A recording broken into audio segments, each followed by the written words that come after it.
பாரதி உலா 2025 பாரத நாடு பாருக்கெல்லாம் திலகம்.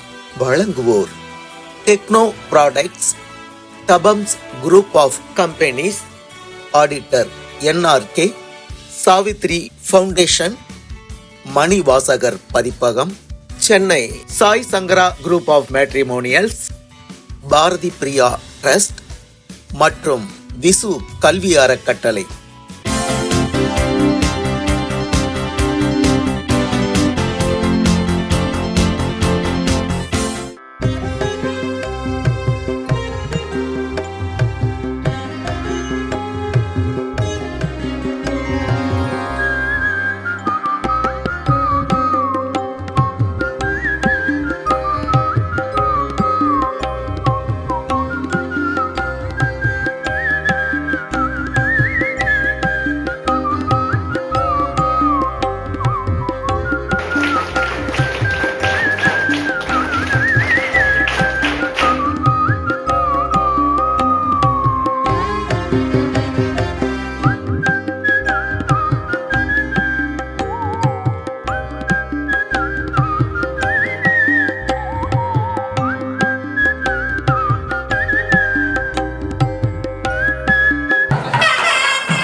கோலங்களால் பெருமை பெறுகிறது மார்கழி, தீபங்களால் பெருமை பெறுகிறது கார்த்திகை, நட்சத்திரங்களால் பெருமை பெறுகிறது ஆகாயம். மாணவ செல்வங்களே, உங்களால் பெருமை பெறுகிறது இந்த அரங்கம். தஞ்சையின் அடையாளங்களாக இருக்கின்ற 2 பெரிய பள்ளிகள் 32 ஆண்டுகளுக்கு மேலாக தஞ்சையிலே அறிவு தீபத்தை ஏற்றுக்கொண்டிருக்கின்ற 2 பள்ளிகள் தொடர்ந்து எங்களுக்கு 7 ஆண்டுகளாக பாரதி விழா நடத்த அனுமதித்து சிறப்பாக நடத்திட்டு இருக்கிறாங்க. குழந்தைகளுக்காக, பெண்களுக்காக, இளைய சமுதாயத்திற்காக, மொழிக்காக, தேசத்திற்காக, மனித நேயத்திற்காக, காக்கை குருவிகளுக்காக குறுகிய காலத்தில் நிறைவான கவிதைகள் படைத்த ஒரே தேசிய கவி நம் பாரதி மட்டுமே. ஆம், இவர் தேசத்தை தெய்வமாக வணங்கியதும் அந்நியரை தன் அக்னி எழுத்துக்களால் சுட்டரித்ததும் தெளிவாய் தெரிய வருகிறது. பாரத நாடு பாருக்கெல்லாம் திலகம் என்று பெருமையோடு போற்றிய பாரதியை கொண்டாட வந்திருக்கும் அனைவரையும் வருக வருக என்று லிட்டில் ஸ்காலர்ஸ் மெட்ரிக் மேல்நிலைப் பள்ளியின் சார்பாகவும் மார்னிங் ஸ்டார் மெட்ரிக் பள்ளியின் சார்பாகவும் இருகரம் கூப்பி வரவேற்பதில் பெருமகிழ்ச்சி அடைகிறோம். நன்றி, வணக்கம். அச்சமில்லை அச்சமில்லை அச்சம் என்பதில்லையே, அச்சமில்லை அச்சமில்லை அச்சம் என்பதில்லையே.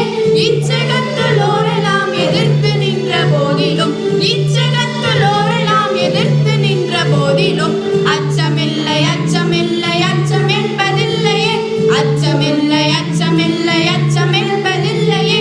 துச்சமாக எண்ணி நம்மை தூறு செய்த போதிலும், துச்சமாக எண்ணி நம்மை தூறு செய்த போதிலும் அச்சமில்லை அச்சமில்லை அச்சம் என்பதில்லையே, அச்சமில்லை அச்சமில்லை அச்சம் என்பதில்லையே.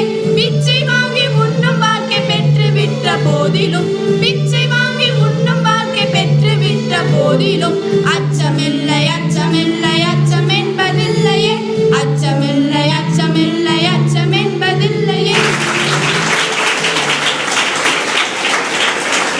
பெரும்பொருளால் பெற்றக்கதாகி அறிஞேற்றால் ஆற்ற விளைவது நாடு. பொருள் வளம் நிறைந்ததாகவும் பிறர் போற்றத்தக்கதாகவும் கேடற்றதாகவும் நல்ல விளைச்சல் கொண்டதாகவும் விளங்குவதே ஒரு நல்ல நாடாகும். அப்படிப்பட்ட நாடு எங்கள் பாரத நாடு. பால்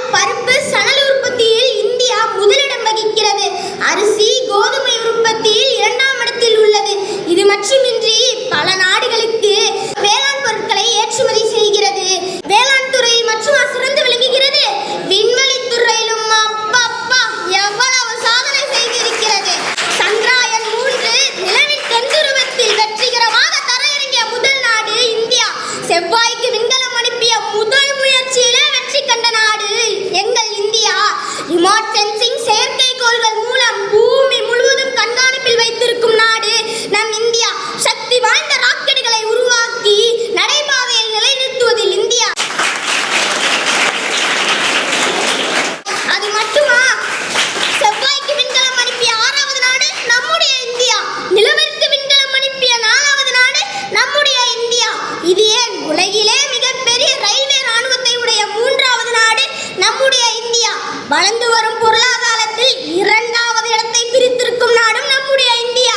மைக்கம் போன்ற கனிம வளங்கள் உற்பத்தியில் முதலிடத்தில் இருப்பதும் நம்முடைய இந்தியா.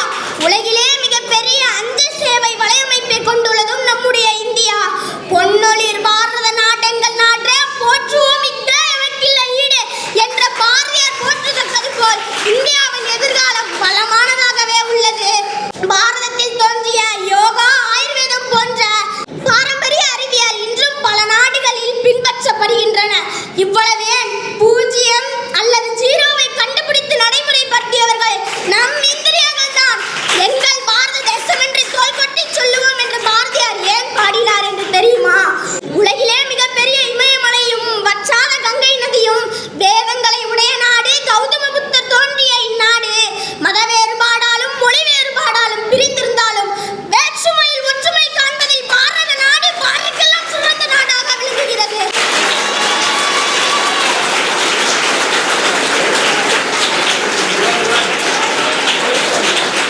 இன்றைய உலகின் துயரங்களுக்கெல்லாம் என்ன காரணம்? அன்பு குறைவு. அதை நிறைய செய்தால் இந்த உலகில் உள்ள எல்லா துயரங்களும், பேதங்களும், வேற்றுமைகளும் நீங்கி போகும். எனவே அன்பு தவம் உலகெங்கும் ஓங்கட்டும். எல்லா சமயங்களும் அன்பே தெய்வம் என்கின்றன. தெய்வத்தை மறுக்கிறவர்களும் கூட அன்பினை மறுத்துவிட முடியாதே. ஒன்றே குலம், ஒருவனே தேவன் என்ற திருமூலருடைய அன்புதான் சிவம் என பலரும் உறுதியிட்டு பாடியுள்ளார்கள். பூங்குன்றனார் யாதும் ஊரே யாவரும் கேளீர் என்று உரத்து பாடினார். ஆனால் இன்று ஒரு நாட்டிற்குள், ஒரு குடும்பத்திற்குள்ளேயே பகையும் வெறியும் பிரச்சனைகளும் மண்டி நிகழ்கின்றன. வன்முறை செயல்கள் எத்தனை எத்தனை!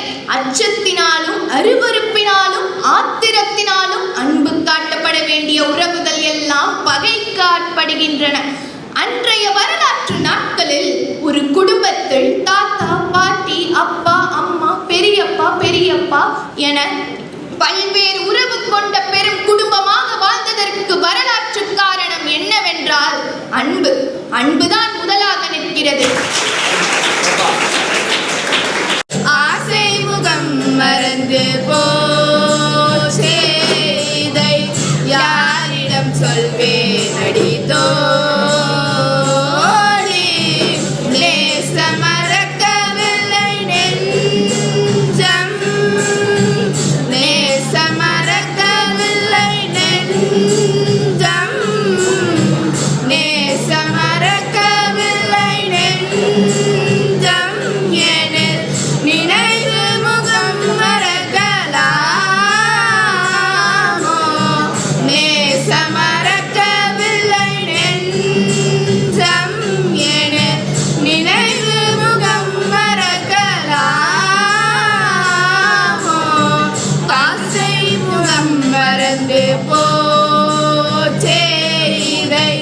யாரிடம் சொல்வேன் அடித்தோ. ஆசை முகம் மறந்து போச்சே, இதை யாரிடம் சொல்வேன் அடித்தோ.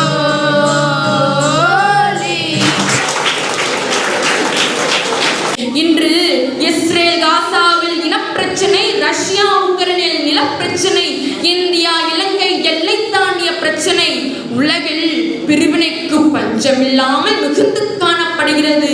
பிரிவினை இருந்தால் தானே போர்த்தடவாளங்கள், போர்க்கருவிகள் விற்பனை செய்ய முடியும். அமைதியாக இருந்தால் கள்ளம் கட்ட முடியாது என்பதற்காகவே இது போன்ற சதிசெயல்கள் நடந்து வருகிறது. இதற்கு பலி பொதுமக்கள்.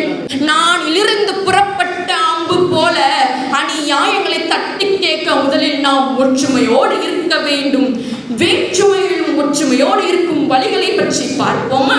மற்றவர்களின் மதம், கலாச்சாரம், மொழி மற்றும் கருத்துக்களை மதிப்பது ஒற்றுமையின் அடிப்படை வளரவும் இந்திய அரசியலமைப்பின் வழிகாட்டுதலை பின்பற்றுவதற்கு இது உதவும். பல்வேறு மாநிலங்களின் பண்டிகைகள், உணவு முறைகள் மற்றும் கலைகளை ஒருவருக்கொருவர் பகிர்ந்து கொண்டாடுவது புரிதலை வளர்க்கும். இனம், மொழி அல்லது சாதி வேறுபாடுகளை கடந்து சக மனிதர்கள் ஆபத்து காலங்கள் இருக்கும் போது உதவுவது பண்பை காட்டும். இளைய தலைமுறைக்கு இந்தியாவின் பன்முகத்தன்மை குறித்து பாட புத்தகங்களின் வாயிலாக சரியான புரிதல் ஏற்படுத்த வேண்டியது அவசியம். பொதுமக்களாகிய நாம் மற்றும் நம்முடைய அரசாங்கம் நாட்டின் வளர்ச்சி மற்றும் அமைதி என்ற பொதுவான இலக்கை நோக்கி அனைவரும் இணைந்து செயல்படும் போது வேற்றுமைகள் மறையும், ஒற்றுமைகள் மேலோங்கும்.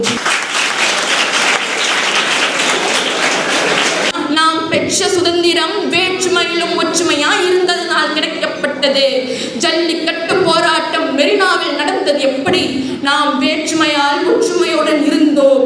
அறிவியல் தொழில்நுட்பத்தில் இஸ்ரோவின் சந்திராயன் 3 வெற்றி காரணம் பல்வேறு பகுதி விஞ்ஞானி ஒன்றிணைந்து செயல்பட்டதால் நடந்தது அந்த வெற்றி. விளையாட்டுத் துறையில் இந்திய அணிக்காக இறங்கும் போது மொழி, மதம், மாநிலம் என்ற வேறுபாடுகளை கடந்து 140 கோடி மக்களுக்கு ஒரே குரலாக இருந்து வெற்றி பெறுவது ஒற்றுமையின் உச்சக்கட்டம். இறுதியாக ஒன்றுபட்டால் உண்டு வாழ்வே, நம்மில் ஒற்றுமை நீங்கில் அனைவருக்கும் தாழ்வே என்று கூறி உங்களிடமிருந்து விடைபெறுவது ஸ்ரீ ஆராத்யா. வாய்ப்பளித்தமைக்கு நன்றி, வணக்கம். ஞானம் என்றால் என்ன? ஞானம் என்பது வெறும் புத்தக அறிவல்ல. ஞானம் என்பது நல்லதையும் கெட்டதையும் பிரித்தறியும் திறன், பொறுமையுடன் முடிவு எடுக்கும் மனப்பாங்கு, துன்பத்திலும் தைரியமாக நிற்கும் சக்தி, பிறரின் வழியை புரிந்து கொள்ளும் மனம். இந்த அனைத்தையும் இயற்கையாகவே பெற்றவள் தான் பெண். நமக்கு முதல் ஆசிரியை என்றால் நினைவுக்கு வருபவள் அம்மா. நாம் பேச கற்றுக்கொண்டதும், நடக்க கற்றுக்கொண்டதும், நல்லது கெட்டது அறிந்ததும், மனிதராக வாழ கற்றுக்கொண்டதும் அம்மாவின் மடியில்தான்.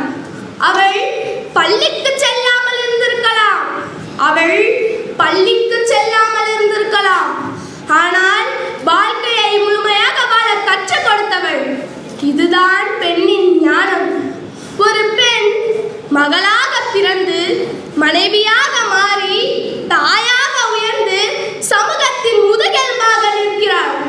அவள் தனது கனவுகளை சற்றே பின்னால் வைத்து குடும்பத்தின் கனவுகளை முன்னால் வைக்கிறாள். அந்த தியாகம் பலவீனமல்ல, அந்த தியாகம் பலவீனமல்ல, உயர்ந்த ஞானத்தின் அடையாளம். இன்றைய பெண் வீட்டையும் வழி நடத்துகிறாள், நாட்டையும் வழி நடத்துகிறாள். ஆசிரியராக, மருத்துவராக, விஞ்ஞானியாக, ஆட்சியாளராக ஒவ்வொரு துறையிலும் முத்திரை பதிக்கிறாள். அவள் வெற்றி பெற காரணம் அவளுடைய அழகல்ல, அவளுடைய ஞானம். ஒரு சமூகத்தின் வளர்ச்சி அந்த சமூகத்தில் பெண் எவ்வளவு மதிக்கப்படுகிறாள் என்பதில் தான் உள்ளது. பெண்ணை அடக்கினால் சமூகம் அடங்கும், பெண்ணை உயர்த்தினால் நாடு உயரும். ஏனெனில் ஞானத்தை பெற்றவளை ஒதுக்கினால் எதிர்காலத்தை இழந்து விடுவோம். இறுதியாக இறைவன் ஆணுக்கு உடல் வலிமையையும் பெண்ணுக்கு மன வலிமையையும் ஞானத்தையும் கொடுத்தான். அதனால்தான் ஒரு பெண் நிமிர்ந்து நின்றால் ஒரு தலைமுறை உயர்ந்து நிற்கும்.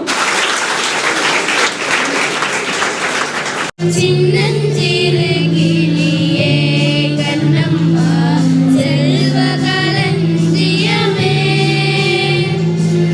என்னை கலித்தீர்த்தே உலகில் ஏற்றம் புரிய வந்தாய், என்னை கலித்தீர்த்தே உலகில் ஏற்றம் புரிய வந்தாய். சின்னஞ்சிறு கிளியே கண்ணம்மா செல்வ களஞ்சியமே, சின்னஞ்சிறு கிளியே கண்ணம்மா செல்வ களஞ்சியமே.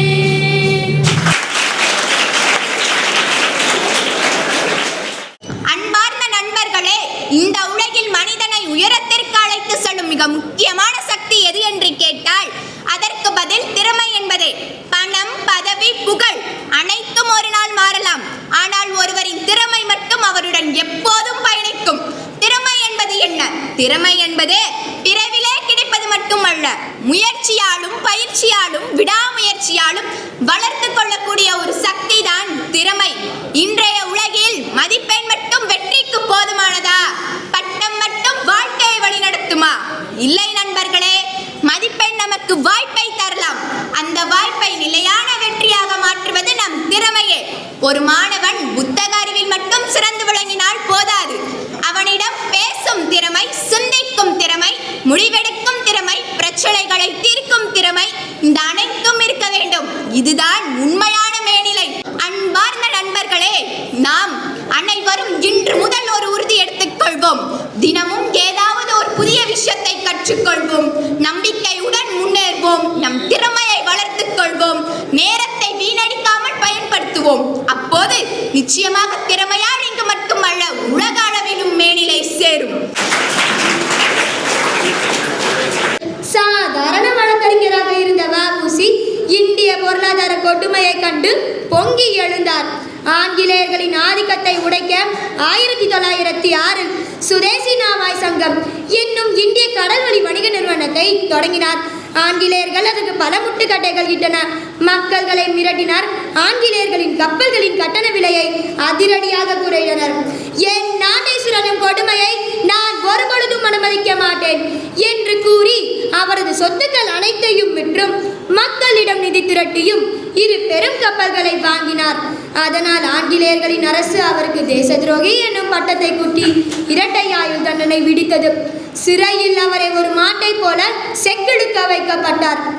ஒரு தனி மனிதனாக இருந்து அவரது வாழ்க்கையை தியாகம் செய்து அதிகார பலத்தில் இருந்த ஒரு ஏகாதிபதியை எதிர்த்து நின்றார் வ.உ. சிதம்பரனார். இது பாரதியார் கூறிய கொடுமையை எதிர்த்தனர் என்பதற்கான சரியான உதாரணமாகும். எண்ணிய முடிதல் வேண்டும், நல்லதை எண்ணல் வேண்டும், திண்ணிய நெஞ்சல் வேண்டும், தெரிந்த நல்லறி வேண்டும், பண்ணிய பாவமெல்லாம் பதிமுன் பணியை போல நன்னிய நின்றும் இங்கு நசுங்குதல் வேண்டும் என்று பாரதியின் தாயான பராசரத்திலே வேண்டி பாடினார். அதை போல் இன்றைய தாயை வணங்கி இன்று ஒரு அருமையான ஒரு பேச்சு என்று சொல்வதை விட மிகவும் இனிமையான ஒரு நாளாக எங்களுக்கெல்லாம் கிடைத்தது. உங்களுடைய ஆற்றலையும் உங்களுடைய உணர்வையும் மாணவர் கண்ணிகளான உங்களுடைய எண்ணங்களையும் இத்தகைய மாணவர்களால் தான் வருங்கால ஒளிபரந்த பாரதத்தை படைக்க முடியும்.